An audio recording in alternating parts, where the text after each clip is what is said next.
we're totally going to talk about the new Magic the Gathering Netflix show, but first I have something that I have to get off my chest. People have been leaving comments saying that it looks like that I've put on weight, that I'm getting fat. Well, I'll have you guys know there's a good reason that I look bigger. I'm pregnant. I got a sweet little baby boy growing in my tum-tum, and I'm gonna name him Jehoshaphat. So shame on all of you. All right.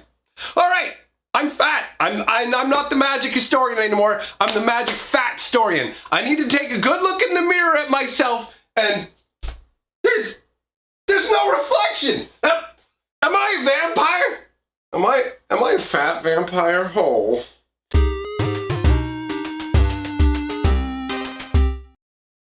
Greetings, owners of fine luxury cardboard rectangles. We are here today to talk about the upcoming Netflix Magic the Gathering show. Some of you already know about this, some of you may not have heard about it by now. Honestly, there weren't that many details about it. Some more stuff has come out, and it felt like it was enough to come and have a discussion about it, in all honesty. I think that I'm going from being...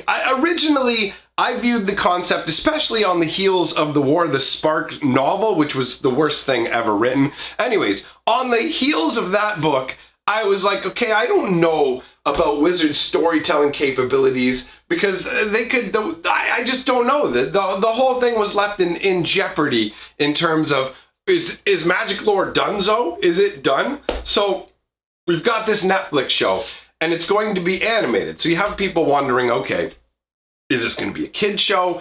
Is it going to be adult? Well, they didn't 100% give an answer about that. Kind of treaded in the middle and saying it was going to have like a dark tone to it, but you can have dark tones to things that are like made for children as well. They went into a number of different aspects, talking about how, like, when the idea was brought up of planeswalker battles, like, okay, what are you going to do? Are you going to have a planeswalker, like, summon up all kinds of things? Or are you going to have the actual planeswalkers, like, physically interacting in fights? And the guy who was being interviewed about it, who, by the way, was an executive producer from Octopi, I believe is the name of the company that's responsible for putting this together. So he went on to talk about how important like character development was, because if you don't care about the characters, then why would you really care about what's going on in terms of the battles? And the battles won't just be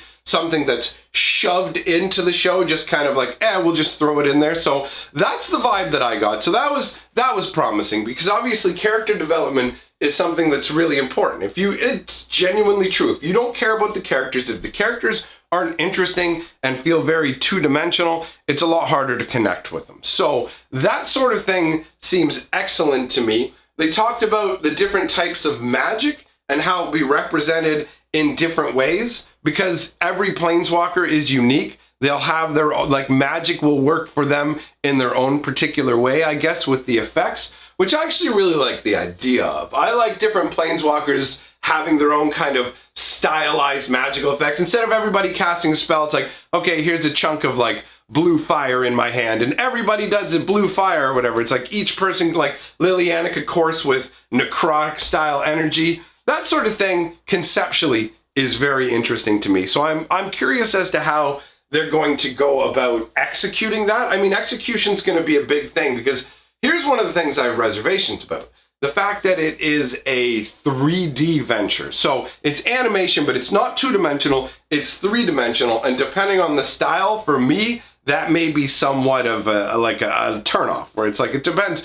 3D I find to be hit or miss depending on how it's done. So we'll have to see exactly how they execute the 3D. That part to me makes me go, I don't know how it's going to turn out in that regard. But if that's not an issue, well then great. We're gonna look at the issue of like storyline next. Basically, what's going on when it comes to the storyline for these episodes, they will not be paralleled to the set. So, for example, with War of the Sparks, if this series was already out when War of the Spark came out, in the show they wouldn't be engaged in the war with Nicol Bolas. There would be something else going on the show.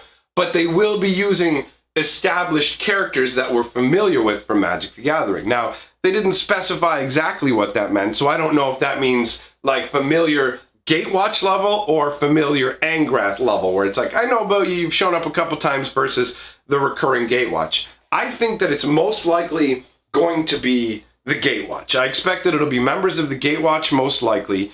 When it comes to Magic canon, like pre-existent lore, they will be basically doing the Chinese buffet style where they take what they like and ignore what they don't. And so as a result, you're going to end up with the scenario where they're more than likely going to contradict some things from Magic's past. And now that seems to be a fairly frequent thing with Magic the Gathering, honestly, when it comes to their lore. Whatever they want for the moment, okay, here we go. This is just how it is now. Like, for example, Sorin. Sorin was supposed to be trapped by Nahiri, and then somehow he got free. We don't know. They never bothered to tell us. They never bothered to tell us how he got free, and then they're just fighting. So they just do things and go, oh, well, that's the way it is. So that will be happening with the show. If you're somebody who's like a crazy purist and is like, I absolutely have to have the Magic canon that I know and nothing can deviate from it, you're probably going to be unhappy in some regards, but that may not be enough to make the show something you're not going to watch, right? It's not guaranteed.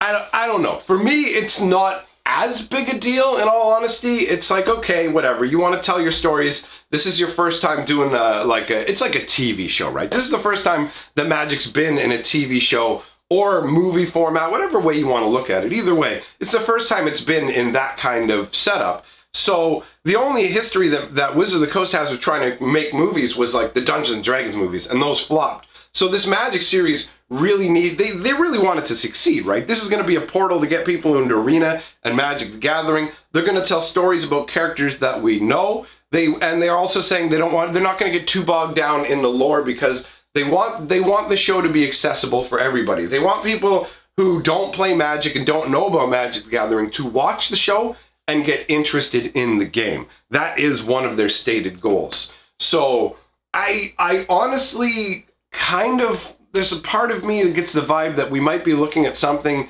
that's aimed to like a teen-ish kind of age group where they're just kind of trying to bring in new young bloods who are also kids who will be on the computer a lot so that they'll come and play Arena. Now, I could be wrong about that, in all honesty. The storyline issues, you have the situation where they're going to ignore part of Magic lore, which is not a problem for me. And this show will not be influenced by what's going on in the cards, but the cards could start to be influenced by what's going on in the show.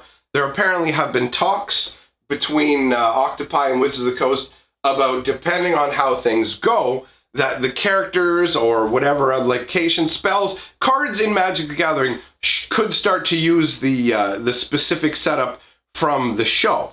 So at that point, who knows? Who knows how much they'll mesh at that point? But I mean, they've got to make it that far. Let's be honest. They've got to make it that far. There's no point in focusing so much on that when right now we don't even know if they're going to be able to tell us a proper story. I genuinely hope they do, though. I mean, at the end of the day, I would love a Magic show that I could love. And I have reservations on a few different levels. One is War of the Sparks. If you combine War of the Sparks with Wizards' ideological push, there is part of me that goes, is there going to be enough of a focus on making a compelling story without these other issues of just laziness, like in the War of the Spark category, where I don't know how anybody could have read that book and approved it at the end of the day. It's absolutely absurd. So considering that was the last lore foray they took outside of the cards, it does still make me have reservations. I do still go, I'm trending more now towards like a positive outlook. Before I was just like, this is going to be terrible. This is going to be terrible. Now, after hearing what's going to be happening with it, I'm going, okay, you know what, there's potential, depending on how much focus they put on like the characters and the story and actually making it just enjoyable without trying to push any ideas down our throats, or just have fun with it, honestly. Like some kind of like dark magical world where we finally get to see like animated Magic the Gathering going on. I'm down to check it out, and I'm hoping as more details come out, I get more excited. At this point, they are early in the production. They're really early still in the production of it. So there's still a lot that they can hammer out in terms of talking about like what kind of enemies they would be using for the show. It was like, well, the guy who's in charge of the enemies for the show has been told to go over all this different magic lore and he's been pouring over it. So we may see like creatures that we're used to seeing as enemies, or there may be just some kind of weird variations. Who knows? Maybe they'll go the route of we'll create new things and wizards can add it into the game. It's like, what's his name?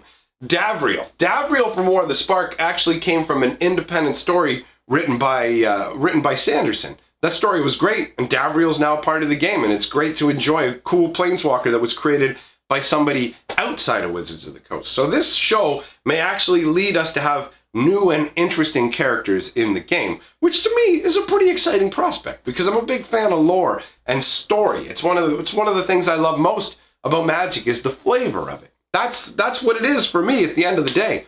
But that's not the end of the day, it's just the end of this video right now. So I want to thank my patrons and channel members for supporting what I do. And remember, my friends, together, we are the sixth color of magic.